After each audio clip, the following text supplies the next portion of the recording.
Today is yet another day of driving the Tesla Cyberbeast. So far I've been running this vehicle in all the different conditions that are available to me. So blistering heat, and driving it around with as much of my family as I can squeeze in here. And I actually was able to squeeze the entirety of the family in the car yesterday, or truck. And what I mean by that is I've got a couple of child seats in there and a space for an adult.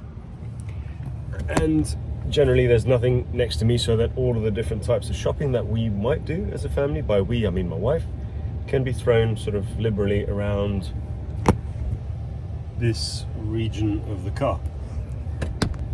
Okay, so the Cyberbeast.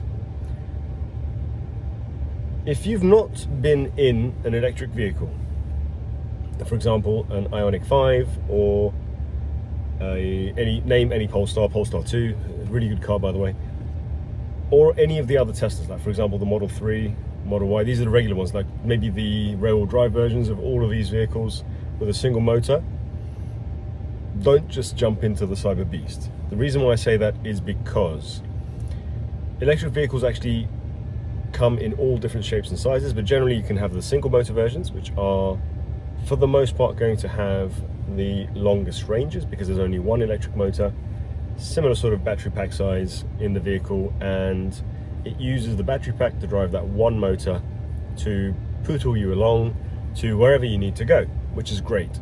Then you have the dual motor versions of numerous vehicles.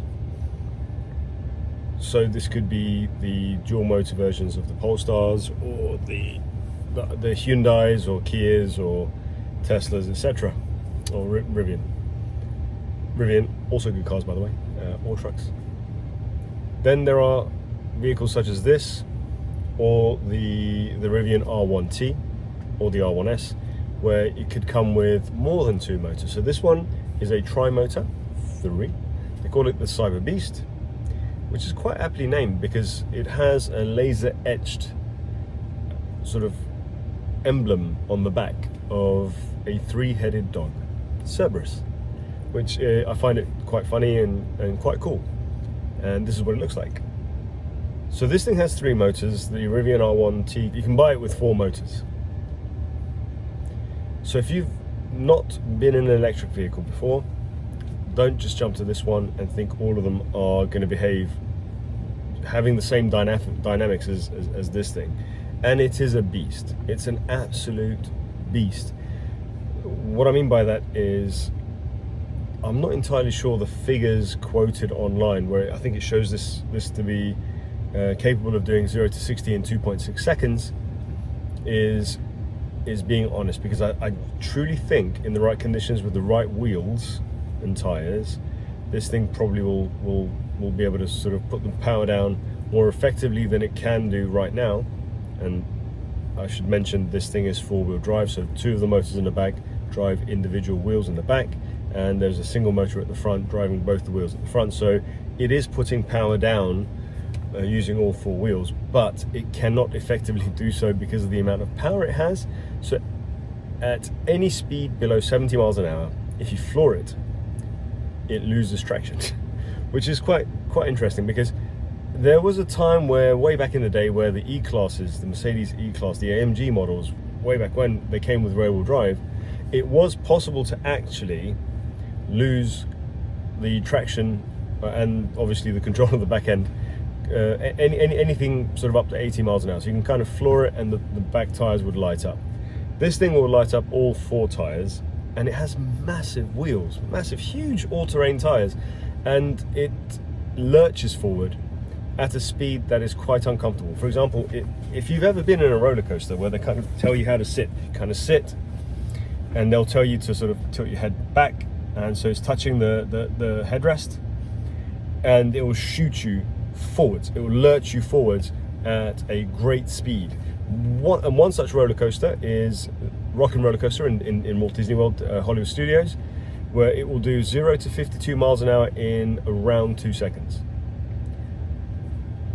In contrast, this thing, which is a road legal vehicle with all-terrain tires that weighs about the same as Blenheim Palace, so it's heavy, will be able to actually outrun a roller coaster going in a straight line. So if we were to pit rocking roller coaster against this Cyberbeast and we floor it, the Cyberbeast will overtake the roller coaster.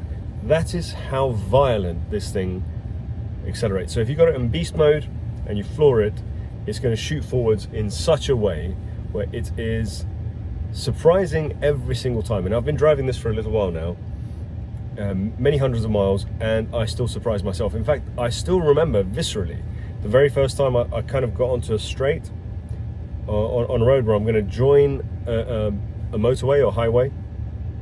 I thought I'll floor it because I've been driving Teslas and I have a dual motor Model Y myself, and I thought it's okay. I've driven also so I have the Model Y long range, but I've also driven the Model Y Performance. This cannot compare. It's in a different league of its own, and whatever the engineers have done, they've done something phenomenal. I mean, the turn of speed of this thing, the way it kind of will pick up speed, the way it will put the power down, and make you feel like you're in control. I mean, in actual fact, this thing, as I said, it weighs around 7,000 pounds or 3.5 tons, give or take. It's not going to corner well because it can't beat the rules of physics. Even in its lowest setting, it's still relatively high, so there's still a lot of ground clearance, and therefore when you take it around the corner, it's still going to have all of the stainless steel that will cause it to try to lurch. Now obviously the car tries to balance itself out as much as it can, and there's the four-wheel steering aspect, so there's this dartiness to it, but the turn of speed is something I'll truly commend phenomenally. So it's one of the best things about this car, in my opinion. Again, everything I'm telling you now is subjective. It is just my views. Your views may be different if you were to drive this vehicle. If you haven't and you get the opportunity, I'd thoroughly recommend it. Please do drive a Cyberbeast. The Foundation series is just yet another a dual motor vehicle from Tesla. It's not going to be overtly different to any of the other dual motor vehicles. I've driven a friend / colleague's one, and it behaves very differently to the Cyberbeast. In actual fact, if I was going to get one of these things, it won't be because of the practicality, because it is not that practical. As I was kind of showing you the back of the cabin, where majority of the things are going to be stored, because no one's going to actually leave it in the tonneau, so underneath the tonneau cover in the bed of the truck. And one of the other things I wanted to show you just before we sort of move on is I've actually left the tonneau cover open. So this is kind of what you can see from the rear view mirror if you keep the tonneau cover open. And that's the mirror. The mirror is, if you can see, tiny. My hands aren't that big. I can't quite palm a basketball, so just to give you an idea of scale. So the mirror is small, and the rear window is relatively tiny, but it is possible to actually drive around with the tonneau cover open and see something out of the back, but it's quite irrelevant. Most of the visibility is going to come from the cameras in the back. So there's actually a camera in the back which shows you directly out, and the camera is actually mounted all the way in the tailgate itself. But anyway, I digress. Going back to the practicality of it. Oh, one of the other things I wanted to show you. Now, in my Model Y, the quality of the images from the cameras, all of the cameras around the car, are phenomenal. The way that they've configured the ISP, so this is actually the image sensor processor. So it's not just about the lens of the camera. You also need to have good software to be able to get that clarity from any camera that you have, whether it's a handheld camera, whether it's a phone camera, or whether it's a camera that's actually showing you your surroundings in a vehicle. In the Model Y, for some reason, the engineers have configured things so that it is absolutely crystal clear.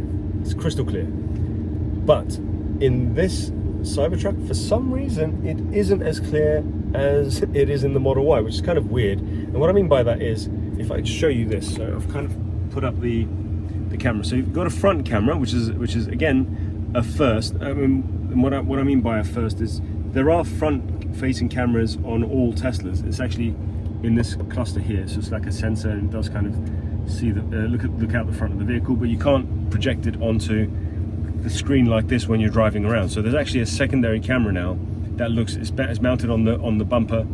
It's actually around here somewhere, right next to the the license plate. So now you can actually view this, so you can kind of see what you're crawling over if you're off-roading, or how close your front is getting to the vehicle in front. Because for the most part, the way that Tesla have designed this vehicle, on the outside obviously the shape was set when the announcement was made as to what the Tesla Cybertruck was going to look like. But the problem with that is, it's all well and nice having the Tesla Cybertruck be what it is by way of a shape, but on the interior, the packaging is not as good as you might think, or it's not as effective or efficient as you might think.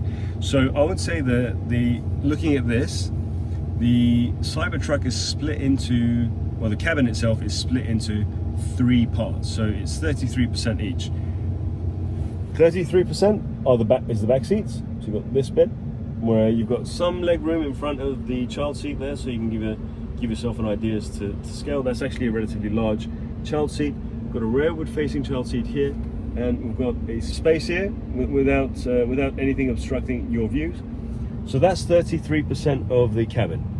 Then I'm residing in the front, so this is the other 33% of the cabin, I would say. And then, give or take, the other 33% is just the dashboard. In order to get that sticker onto that windscreen just there, I had to contort myself like a yogi. So it is far away. I mean, I'm not particularly tall, but I'm Mediterranean, so my arms are phenomenally long, much like a monkey, I would say. But even then, I had a lot of difficulty trying to sort of get that sticker onto that windscreen where it should be.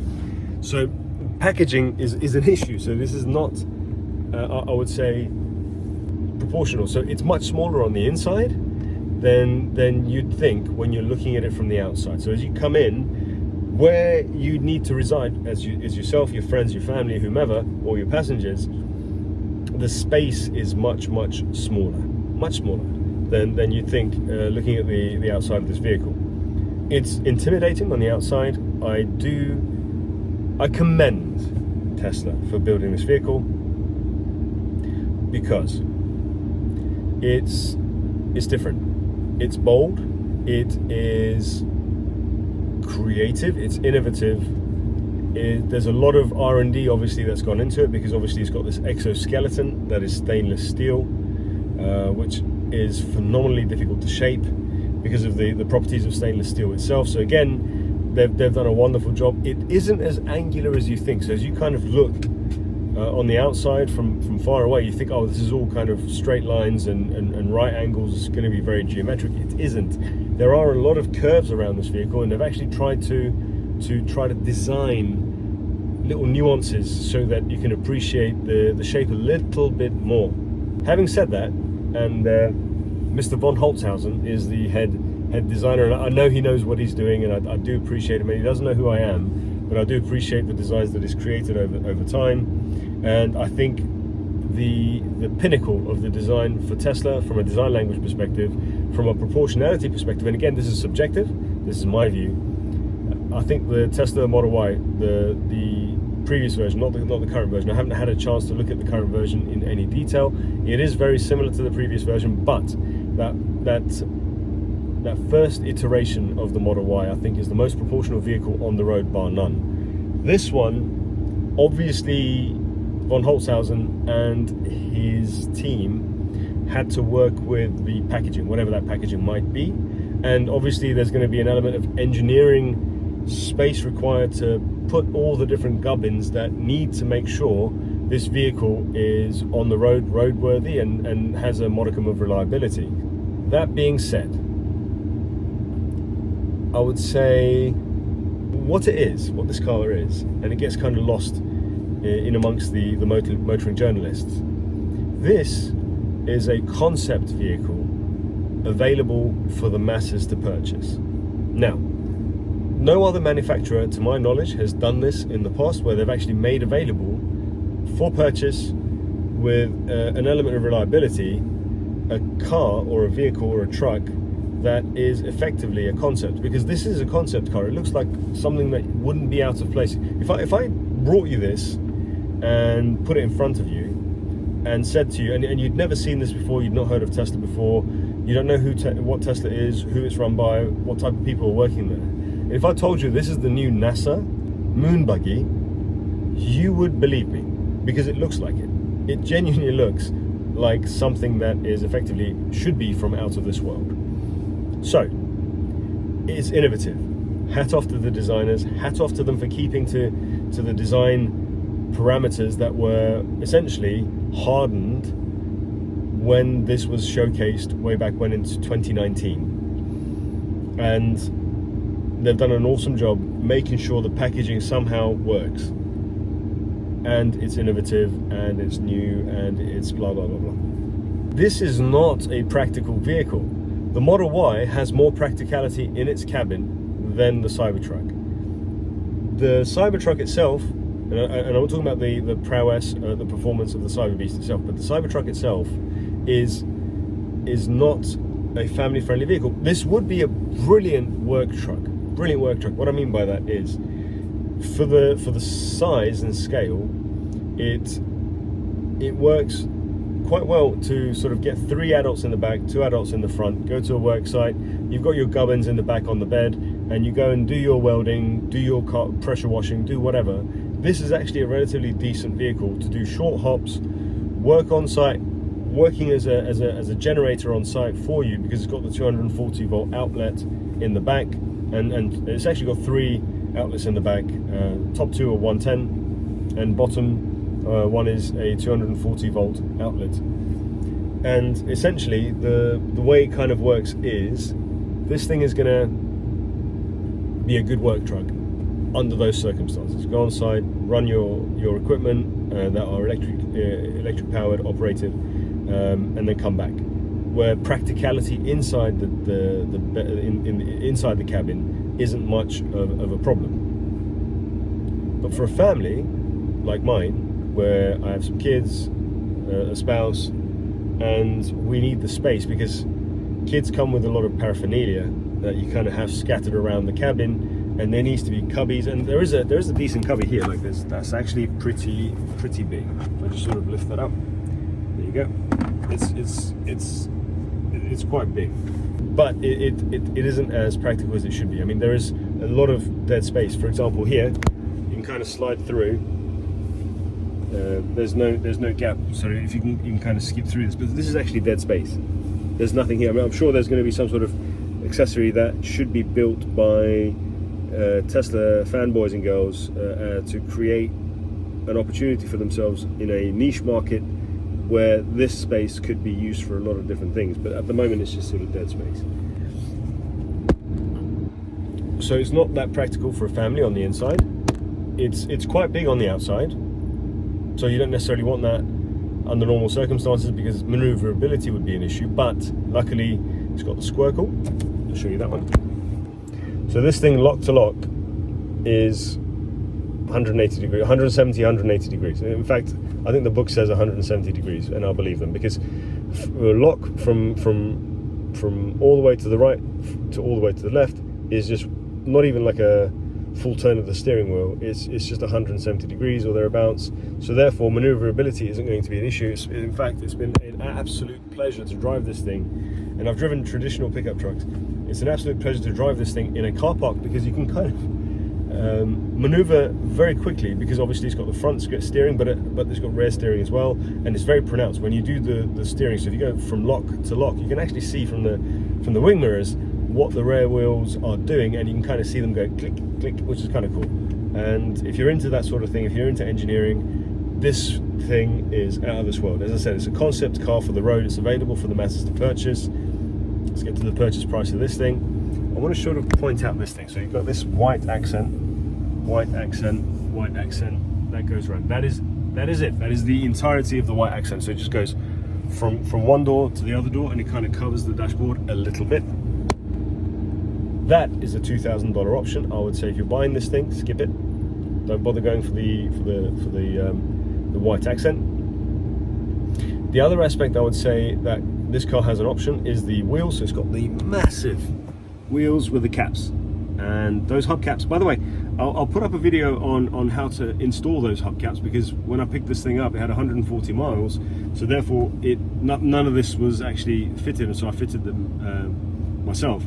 It comes in 2 tiers, so obviously you can kind of see the wheel and the hubcap needs to align with the grooves on the Goodyear tire that it comes with. So first you put the inside of the hubcap on, and then you put the outside and then you have to align them.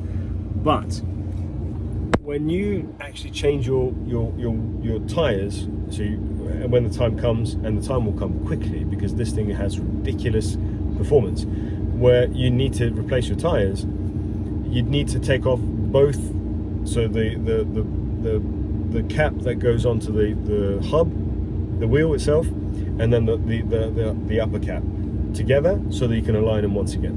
When you're checking for tire pressures, you'll be okay. I mean, you still need to take the cap off, because if you notice, you can't see the valve for the tires to be able to check or at least top up your pressures. But those wheels, the really big aluminium wheels or alloy wheels or rims, I think you guys call them in the US,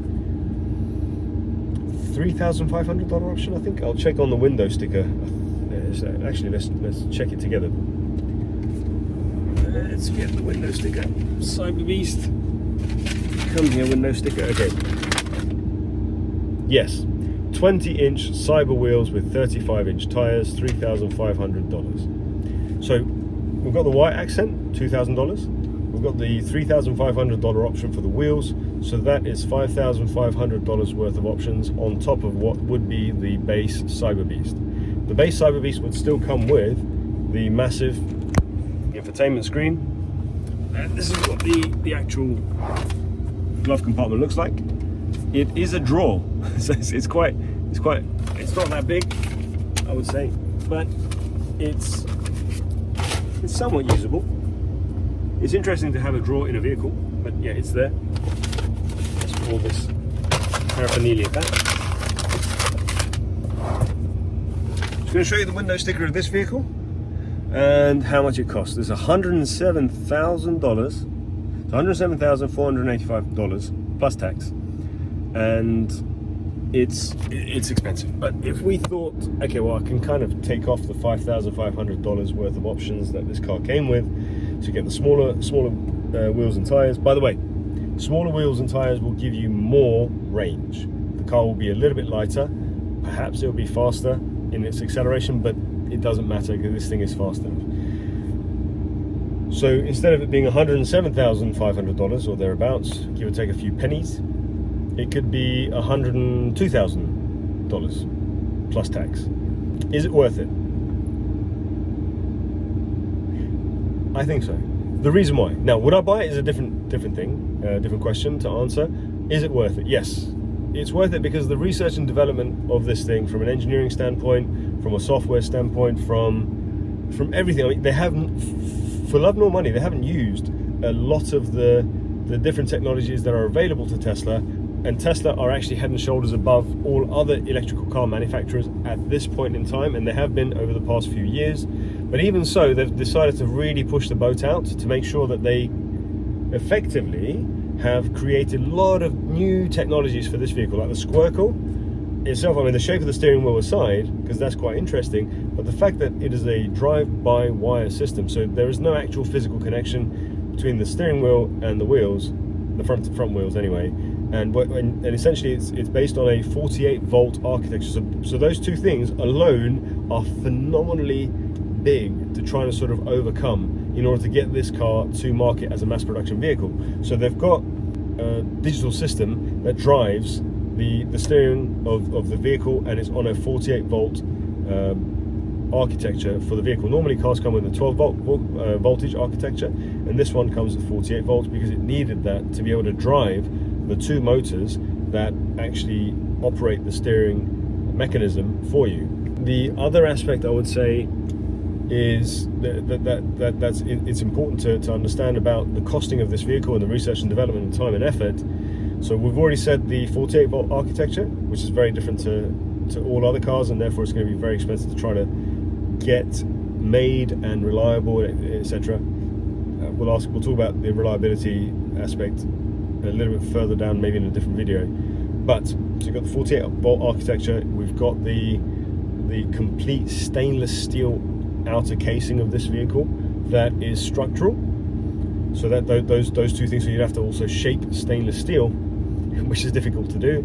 Then you've also got the four-wheel steering, so the all-wheel steer of this vehicle being so pronounced and so maneuverable itself. Again, there's probably a lot of money that's been spent on this. Even the fact that it's using different types of glass, where in a place like Texas, where you've got hail the size of, essentially it could be the size of an orange or whatever it is, it completely writes off or totals vehicles when you're caught in the worst of it, whereas this Cyberbeast is more than likely to be able to survive that without getting a scratch. So that's one of the key things that's quite important to try to convey. So there's a lot of effort, a lot of time, a lot of money that's been spent on trying to get this vehicle on the road in the way that it is as a mass production car, and for that reason, yes, it probably should command that $107,000, $105,000, $102,000 or whatever it might be, whichever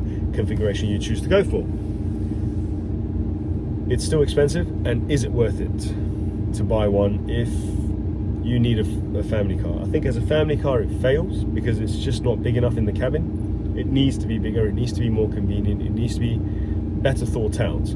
And I think it's not a case of the engineers who have built this thing or have designed this thing and put it together haven't really thought about the convenience aspect of it. I think their hands are slightly tied because of the outside packaging, as I mentioned earlier.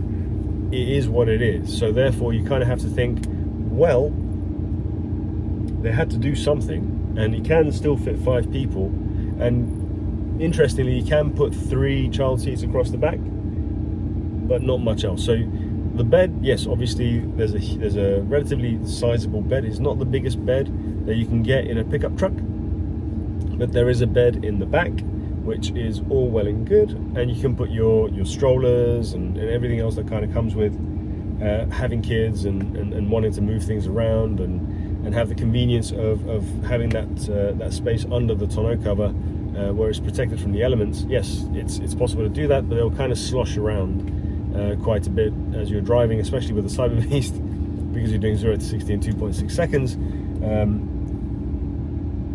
So again, coming back to the topic of is it good for a family, I don't think so. I probably won't get one of these things because it is so flawed as a family car, because it's just not enough space, not enough practicality. This roofline is tapered, so it kind of goes down, obviously, because it's got this triangular shape. So it's going up and up and up and up. It gets to here, and then it starts to go down, down, down, down, down. So you've got this sort of triangular shape of the vehicle, which is all well and good. But this, as you're sitting in the back and your head's close to the tinted glass, this protected glass, when you're sitting in the back as an adult, so the baby, so the infant seat, you can kind of see where the head of the infant might go. But as an adult, you'd be closer to the headrest, but you're also very close to this mechanism. This thing is very good at keeping the heat out so that it isn't impacting the surfaces underneath. So this might not get hot, but invariably this thing itself does get hot, and that creates about 2 to 3 inch worth of a bubble where it is very hot. So sitting in the back as an adult, your entire body is going to be relatively comfortable because the air conditioning will start to kick in. But even when you're driving, this thing is emanating heat for the first 3 inches of it or whatever else, so your head starts to get quite hot, which is, again, it's just, you can't engineer around that, not very well, not without it costing a bomb. The reason why, because the shape of the vehicle was set when it was unveiled, and the engineers had to work around it. And again, clearly there's some brilliant girls and guys who've put in a lot of effort to get the packaging of this vehicle to be what it is today. And I do really like the seats. These seats are actually much different than the seats that come in the Model Y. It looks much more upmarket, and the touch, the tactile elements of this vehicle, again, brilliant. It's just brilliant to the touch. But this Alcantara aspect it doesn't look very nice. It just looks very dusty. And no matter what I did to try to sort of detail that out, it's still looking somewhat dusty and dirty. So it's a flawed vehicle, and it has to be, because it's a concept car for the road.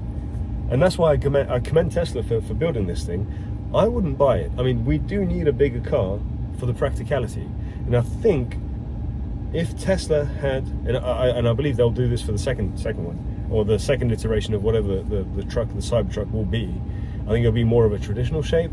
I think it'll be much more practical for that reason. The cabin can be, so at least where the people can be in the cabin, can be set further forward, so therefore creating further space. And if there's less of a taper to the roofline, it's going to create more space in the cabin. It's going to feel more airy, it's going to feel more refreshing, and it's going to be a better car. So in summary, and almost in conclusion, this is a flawed vehicle. Flawed to an excuse where it's like, for regular folk, it isn't that good to have. It's not, for families, it's not practical. For works people, you can't tow anything. Well, you can tow, but the range reduces quite a lot. I'm charging this vehicle a lot, and it has 131 kilowatt hour battery capacity, which is much larger than the Model Y that I actually own myself. And it takes a while to charge. It takes a while. I mean, I've been sitting at the supercharger for a while and talking with you guys and girls, as you can see, and it's still charging. So it takes a while to charge. It is not very economical from a kilowatt hour usage per mile perspective. I won't even tell you the figures because it's eye-watering, but it is phenomenally performant. So as a works vehicle, it doesn't necessarily work because it's not very efficient. As a family vehicle, it doesn't work because of the packaging. But if you're like me, and you love technology, and you admire engineering, and you're an early adopter, just the performance of this thing is brilliant. It's hilarious. But at that point, the price will be a massive put off. The reason why I say that is because ultimately it is going to create a bit of an issue for someone who's investing 100 grand on this thing plus tax, and then essentially having to sell it for 50 grand 2 years down the line, because these also are not holding their value particularly well. No Tesla, no electric vehicle is at the moment. So that's the other thing. So it's not a good investment.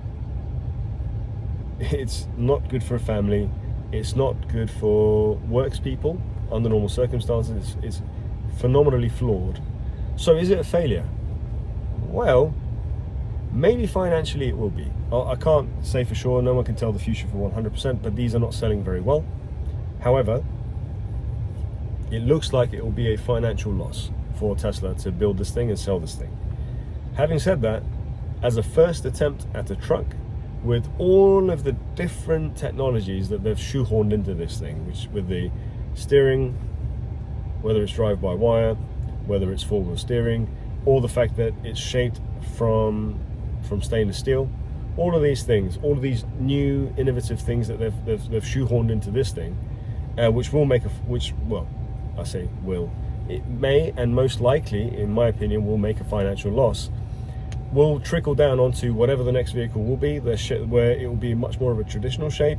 Maybe they'll replace the Model X with the same platform that the Cybertruck runs on, and therefore it will be much more sort of bulbous and less tapered and more roomy on the inside. So therefore it will be a direct competitor to the Rivian R1S, which is a phenomenal SUV, by the way. So I think as a first attempt, it's great. I truly admire the engineering. I don't think it's going to be a financial success. There's flaws with it. I mean, there's quirky little things, but again, this is a loaner vehicle from Tesla to me, and it may still need some work. I kind of want to give them the benefit of the doubt. The fact that there's rust spots everywhere. It was hideously dirty when I picked it up, so this is actually me having to wash it, and then I had to put the hubcaps on myself, etc. So it wasn't necessarily prepared properly, but I did my best.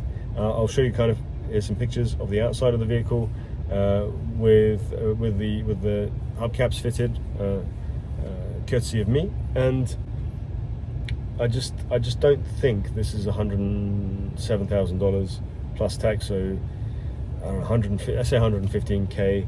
It's a lot of money to pay for a vehicle. It's a lot of money to invest in something that's going to devalue quite a lot very quickly. So all of these things are going to be a factor for people to consider when you want to get a Tesla Cybertruck or Cyberbeast. If you're going to get a Cybertruck, just get the Cyberbeast. There's no point in getting the actual regular Cybertruck unless you get the rear-wheel drive version that is long range, which is going to be hopefully a little bit more efficient than this one. But even then, the shape itself, the weight of it is just not going to be very efficient. It's just never going to be an efficient electric vehicle because it's just, as I said, it weighs about the same as a blue whale, or give or take.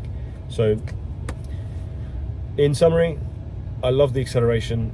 It never gets old. I can put my foot down and just put a smile on my face and scare myself a little and anybody else in the car because it's that quick.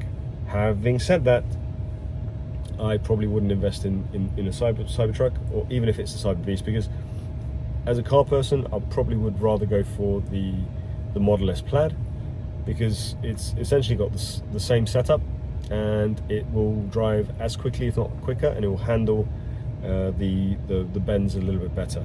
I would have preferred for the Model S Plaid to come with similar sort of steering setup, so the 170-degree drive-by steering. Maybe in the next iteration that's what they will do, or they might get rid of the Model S altogether. I'm not entirely sure, but there's a lot of improvements to be made and I'm excited about what other vehicles Tesla come up with in the future. I personally won't be buying any more Teslas myself, but that's because of the experience I've had with the Lemon that they sold me, but that's going to be for a different video altogether.